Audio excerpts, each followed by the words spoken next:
Hello everyone, I am Shubham Agarwal from Vidya Sarathi. So NEET counselling कब start होगी, सबसे बड़ा क्वेश्चन है आज का।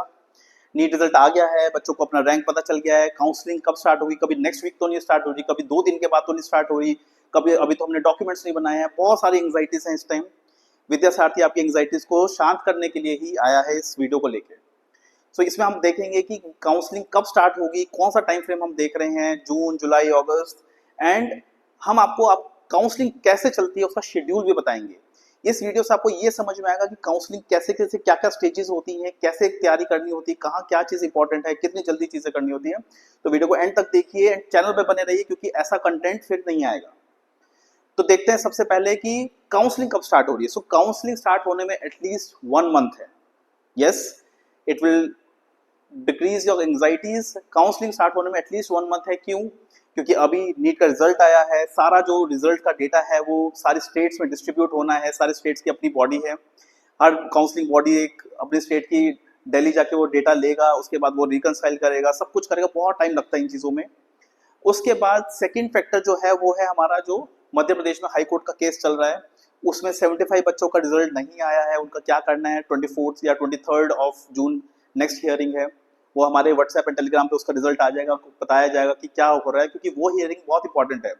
अगर ये डिसाइड हुआ कि ये 75 बच्चों का री नीट होना है, तो इसका मतलब उनका जो भी रैंक आएगा वो आप सबके रैंक्स के बीच में कहीं फिट होगा, तो हो सकता है आपका रैंक रिवाइज हो। पिछले साल हुआ था ये। सो क्या काउंसलिंग कब होगी? ये एटलीस्ट 1 मंथ है।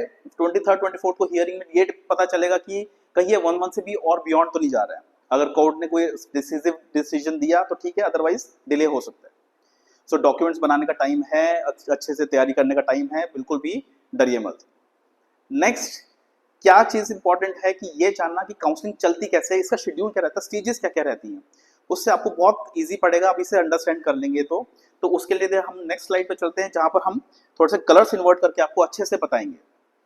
ये विजुअल रिप्रेजेंटेशन आपके लिए ही बनाई है। ये है एमसीसी का शेड्यूल लास्ट ईयर का 2024 का। तो इसमें हम देखते हैं, आप देखेंगे यहाँ पर डिफरेंट डिफरेंट स्टेजेस हैं। ये हमारे डिफरेंट राउंड्स हैं। एमसीसी के लास्ट ईयर कैसे चले थे, बट यहाँ पर हर राउंड की स्टेजेस हैं। अगर हम राउंड 1 का एग्जाम्पल लें, राउंड 1 में सबसे पहले स्टार्ट होता है registration and payment. Registration and payment करते हैं तो आप काउंसलिंग में पार्टिसिपेट करते हैं। उसके बाद चॉइस फिलिंग आती है, जहाँ पर अपने कॉलेजेस के आप चॉइस फिल करते हैं। उसके बाद आपकी सीट अलॉटमेंट होती है। सीट अलॉटमेंट के बाद आपका रिजल्ट आता है। रिजल्ट आने के बाद आपका कॉलेज में जाकर रिपोर्टिंग एंड ज्वाइनिंग करनी होती है। तो ऐसे चलती है counselling. Round 1, round 2, round 3 month में मत जाइए। लास्ट ईयर थोड़ी काउंसलिंग डिले हो गई थी पेपर लीक केस की वजह से। अदरवाइज राउंड 1 एक पूरा राउंड मंथ एमसीसी का चलता है, फिर स्टेट्स का चलता है, फिर राउंड 2 एमसीसी का चलता है, फिर स्टेट्स का चलता है, फिर राउंड 3 एमसीसी का चलता है, स्टेट्स का चलता है। ऑलमोस्ट 1 मंथ लग जाता है कंप्लीट राउंड 1 करने में, all over India, states included. फिर नेक्स्ट मंथ में राउंड 2 स्टार्ट होता है।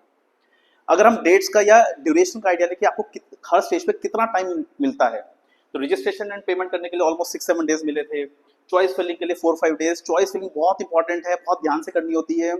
हम अपने पेड कस्टमर्स के लिए, बच्चे जो हमसे जुड़े हुए हैं, उनके लिए चॉइस फिलिंग करके देते हैं। काउंसलर्स कोई करके नहीं देता, बट हमें पता है आप लोग क्या गलतियां करते हैं।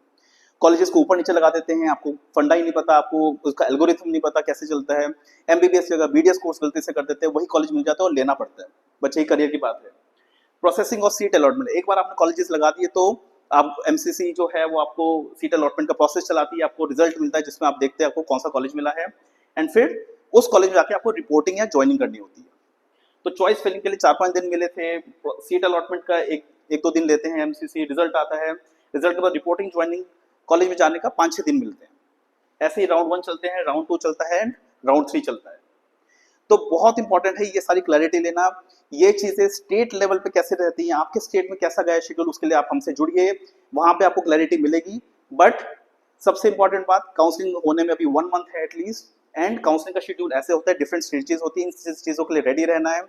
चॉइस फिलिंग के लिए कॉलेजेस की लिस्ट रेडी रखना जरूरी है।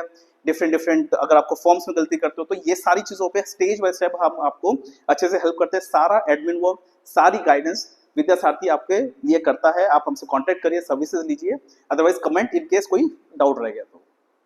Thank you very much.